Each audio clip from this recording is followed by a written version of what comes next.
We're down here at the Loves in Spanish Fork, Utah. Woo-wee! It's bright out here. It was 20 degrees whenever we got up.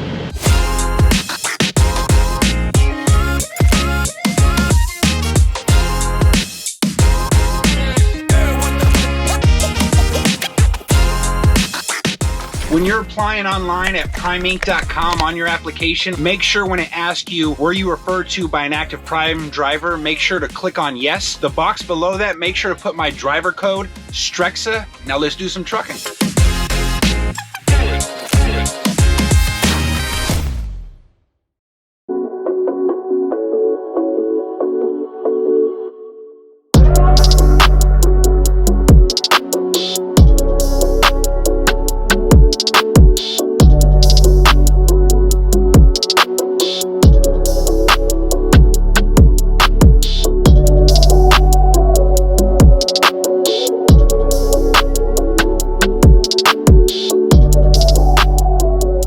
What's happening, everybody? Back here with another video.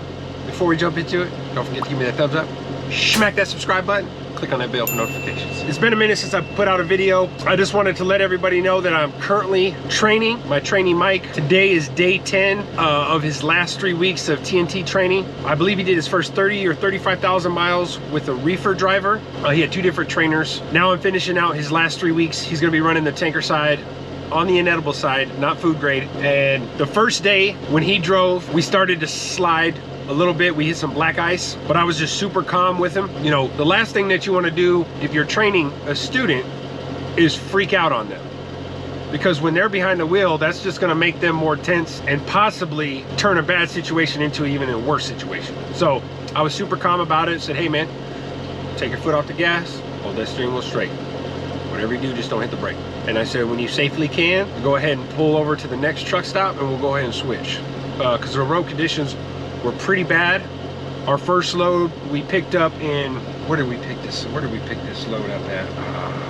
Oh, we grabbed an empty clean trailer from the Springfield tank wash in Springfield, Missouri. And then we deadheaded all the way down to Spanish Fork to do a drop and hook, to drop the clean trailer, pick up a loaded trailer of eggs, and now went to Spencer, Iowa. So basically his first few days with me was dealing with steep grades, mountains, snow, and black ice. So he's getting the full experience, and so far he's been doing pretty good. We've only pumped off once together, which that was also good experience because the pump was leaking. So I gave him some tips and some pointers on what to do whenever his trailer is leaking. So we pumped off once so far in the 10 days we've been rolling together. So again, I'm basically gonna be MIA for the next few weeks with videos, but I wanted to give everybody an update, let them know what's going on, that I'm currently training, finishing out his last 3 weeks, so that way we can get him upgraded and he can get into his own truck. Another thing is, when I was going through my TNT training with my trainer, Sean, shout out to Sean, what's up, buddy?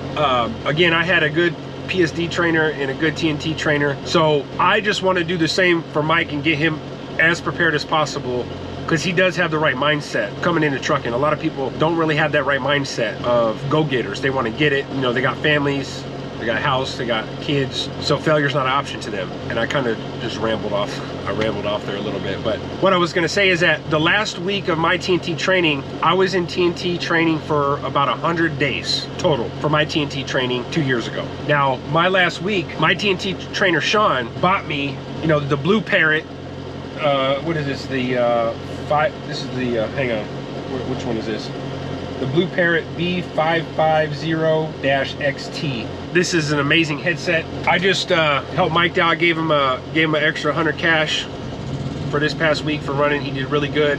And then I bought him a brand new headset. So they're not cheap headsets, you know, like 215 bucks with tax. They're really nice, but I wanted to basically pass that down how my TNT trainer bought me a headset, which was really nice of him to do. He didn't have to do that. He did that because he appreciated, you know, that I was a go-getter and I was trying, you know, to get better and better every day. So I'm passing the same thing down to Mike, and I'm going to be with him for another few weeks, but we are definitely going to be getting home. I want him to see his wife and kids for Christmas, so we're going to make sure to get him routed down to Mississippi, and then I'll be taking home time for Christmas. So, but I wanted to give a quick video, let everybody know that I'm basically kind of going to be MIA for the next few weeks while I'm training Mike. I want to give him as much information as possible so he can be prepared as possible you know, whenever he upgrades and signs a lease on his truck, which he said he's gonna go lease. So we dropped our empty clean trailer off at the shipper late last night, about 1 o'clock, 2 o'clock in the morning. And right now, I just grabbed some breakfast. But as y'all can see, we are currently with no trailer, bobtail. So because we pulled up to this Love's about, it was probably 1 o'clock in the morning when Mike pulled in. He was driving last night, driving through the mountains. We were empty. He's doing a great job. There was no parking spots, as I'm sure y'all can guess, at 1 o'clock in the morning at a Love's. There's no parking spots. So I was like, hey, went in to use the bathroom real quick. The shipper's just up the street from here. So I was like, let's go there and drop the empty clean trailer off, come back up here bobtail. Well, whenever we got back up here after dropping the trailer off, somebody had left this spot. So within a matter of 30 minutes of getting to the shipper and coming back, there was an open spot at 2 o'clock in the morning. At the time, there wasn't. So we just dropped the clean trailer off, came back here bobtail, parked, got some rest. We just got up. Mike's getting some breakfast right now. And so we're just gonna be kicking it here. Technically, we could have went to the Salt Lake City terminal. Now, for me, when I'm running loads, I do not go out of my way. I stay en route the whole time to save as much money on fuel as possible.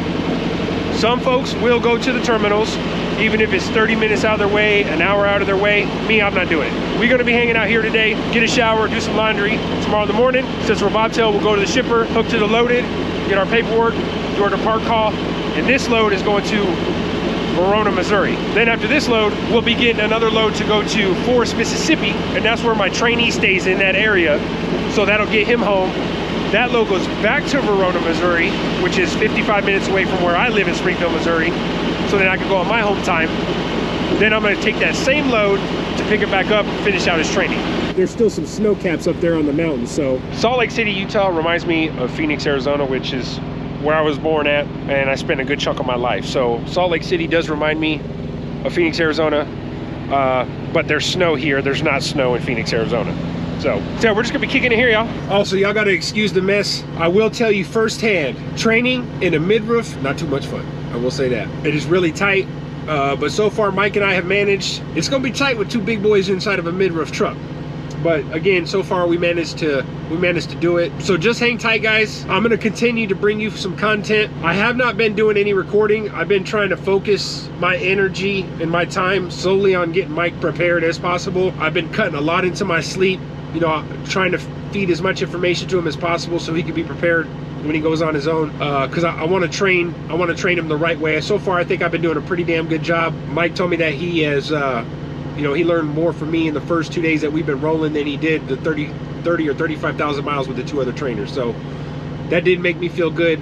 And I'm just training him, you know, trying to train him the right way. So that's where my energy and focus has been at. It hasn't been on trying to make content. I am going to continue as soon as I get Mike upgraded. I'm going to continue making content, and hopefully around that time, after I finish his training, he starts going through the upgrade process. That I can go ahead and put my truck order in for the lease purchase. So when I do that, I'm gonna screen record everything I do on the laptop and make a full vlog about that to show y'all exactly, and I'm gonna break it down for you how it works. We're gonna basically go through the process together on that YouTube video that I make for it. So we're gonna go through their website, how I put my truck order in, you know, the options I'm gonna add on the truck, the color I'm gonna select on the truck, so that way everyone can get an understanding of exactly how the lease purchase program works with Prime. Just hang tight, everybody. I'm gonna be MIA for the next few weeks training, and then we're gonna be back to normal with the YouTube videos. So stay tuned, and I'm gonna keep it coming. And again, thank you so much for everyone that has subscribed, everyone that has followed my journey. I love every one of y'all, and I definitely appreciate it. My family appreciates it. And God bless everyone, and I hope everybody has an amazing Christmas. Shout out to all my other Prime drivers. Y'all be safe out there. Y'all be safe on them roads. And keep trucking.